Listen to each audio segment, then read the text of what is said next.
여러분들은 혹시 다이어트를 해보신 적 있으실까요? 아마 살면서 다이어트를 한 번도 안 해본 사람은 없을 거라고 생각이 드는데요. 저도 살면서 많이는 아니지만 그래도 살을 빼야겠다고 결심하고 실패하고를 반복한 적이 있었습니다. 그런데 다이어트를 성공한다는 것은 무엇일까요? 다이어트를 성공한다는 것은 결국 자신에게 맞는 이상적인 체중을 유지하는 거라고 생각을 합니다. 여기서 중요한 것은 유지하는 것이라고 생각을 합니다. 대부분의 사람들은 단기간에 체중을 빼는 것까지는 쉽게 성공하시는 것 같아요. 하지만 이것을 1년이고 2년이고 유지하는 게 참 힘듭니다. 짧은 기간 동안에는 당연히 맛있는 치킨이나 피자, 디저트 같은 것들을 안 먹을 수 있겠죠. 하지만 우리가 이렇게 맛있는 음식들을 과연 평생 안 먹고 살 수 있을까요? 결국 이러한 다이어트는 평생 안 먹고 살 게 아니라면 우리 몸을 다시 되돌려 놓게 할 뿐이죠. 그래서 우리는 먹으면서도 몸을 유지할 수 있는 체질로 몸을 바꿔주는 게 중요합니다. 오늘은 체질 개선을 위한 핵심 내용에 대해서 이야기해 보려고 하는데요. 이 영상을 보시고 원리를 이해하고 단발적인 다이어트가 아닌 지속 가능한 다이어트를 하셨으면 좋겠습니다. 기본적으로 우리가 살이 찌는 이유는 먹은 양 대비 소모하는 에너지가 적기 때문인데요. 이런 경험 정말 많으실 거예요. 친구랑 똑같이 먹고 아니면 그 친구는 오히려 나보다 더 많이 먹는데 이상하게 살은 나만 찌는 것 같고 그 친구는 전혀 살이 찌지 않는 그런 경험 누구나 있으시잖아요. 그렇다면 그 친구와 내가 뭐가 다른 걸까요? 두 가지 관점으로 이야기해 보려고 하는데요. 첫 번째는 대사량입니다. 기초 대사량, 활동 대사량인데요. 두 개는 비슷한 의미로 사용이 되지만 정확하게는 조금 다릅니다. 기초 대사량은 우리가 가만히만 있어도 소모하는 에너지의 양을 말한다면 활동 대사량은 일상적인 실체 활동을 통해 소비되는 에너지의 양을 말합니다. 결국 두 대사량이 높다면 우리는 살이 덜 찌는 체질이 되는 것이죠. 그렇다면 기초 대사량, 활동 대사량을 어떻게 높일 수 있을까요? 몇 가지 방법들이 있지만 대사량을 늘리는 핵심은 근육량을 늘려주는 것입니다. 근육은 가만히만 있어도 계속 에너지를 소모합니다. 근육은 수축 이완을 하면서 우리의 몸을 움직이죠. 이렇게 수축 이완을 하기 위해선 ATP라는 에너지원을 필요로 하는데요. 근육은 이 에너지원을 계속 생산하고 있습니다. 한마디로 근육은 안에서 계속 일을 하는 것이고 일을 하면서 에너지를 계속 쓰고 있는 것이죠. 두 번째로는 인슐린 저항성입니다. 인슐린 하면 용어부터 어렵게 느껴지는데요. 간단하게 인슐린은 에너지를 사용하고 저장하는 역할을 합니다.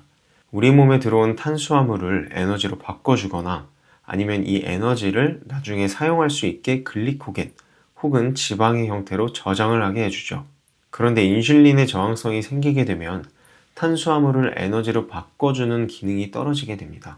그러면 탄수화물을 에너지로 쓰기보단 글리코겐과 지방으로 에너지를 더 저장하겠죠. 하지만 우리가 글리코겐으로 저장할 수 있는 양은 한정적입니다. 이렇기 때문에 나머지는 모두 지방의 형태로 축적이 되면서 우리가 살이 찌게 되는 것이죠. 그렇다면 이 인슐린 저항성만 낮추게 된다면 살이 안 찌는 체질이 될 텐데요. 어떻게 할 수 있을까요? 식단 관리, 스트레스 관리, 수면 관리, 체중 감량 등 여러 방법들이 있지만 이 모든 걸 아우르는 하나가 있죠. 네, 맞습니다. 운동입니다. 운동이라는 게 앞에서 설명드린 것들이 다 해당이 되는데요. 워싱턴 대학교 의과대학에서 운동생리학과 대사연구를 하던 존 오홀로지는 한 연구를 합니다.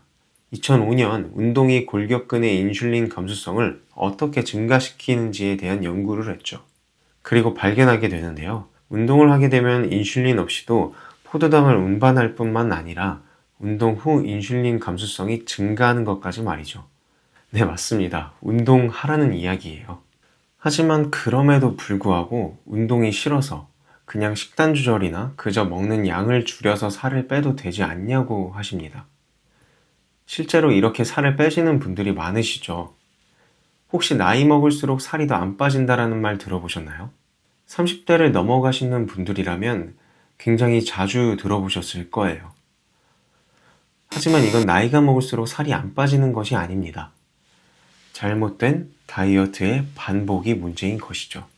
단순히 먹는 것만 제한하게 되면 지방과 근육이 같이 빠지게 되고 근육을 만들어도 모자를 판에 근육이 빠지게 되면서 몸의 대사는 점점 더 떨어지기 때문이죠. 결국 이러한 이유로 나이를 먹을수록 살이 더 안 빠지는 몸이 되어버리는 것입니다. 결국 운동 없이 안 먹고 살을 빼면 뺄수록 우리의 몸은 망가지게 되는 것이죠. 운동이라는 것은 단순히 먹은 것보다 칼로리를 더 소모해서 살만 빼는 것이 아닙니다. 살이 안 찌는 체질로 만들어주기 위한 작업이기도 한 것이죠. 오늘은 살이 안 찌는 방법에 대해서 알아보았는데요. 결국 중요한 것은 우리가 운동을 하는 것입니다. 뭔가 특별한 비법이 있으실 줄 알았다면 죄송합니다. 하지만 그런 게 있다면 수술 아니면 사기 아닐까 합니다. 평생 좋아하는 음식을 안 먹고 살 게 아니라면 결국 우리는 운동을 필수적으로 해야 합니다. 저도 운동을 하기 전에는 체중 관리가 굉장히 힘들었는데요. 또 술도 좋아해서 체중이 많이 왔다 갔다 했었던 것 같아요. 하지만 지금은 꾸준히 운동을 해서 가끔씩 밤늦게까지 술을 먹고 야식을 먹고 해도 살이 막 찌거나 하지는 않더라고요. 물론 그렇다고 제가 엄청 날씬하거나 하지는 않습니다. 그렇다면 어떻게 우리가 운동을 조금이라도 쉽게 할 수 있을까요? 어떻게 운동을 습관으로 만들 수 있을까요?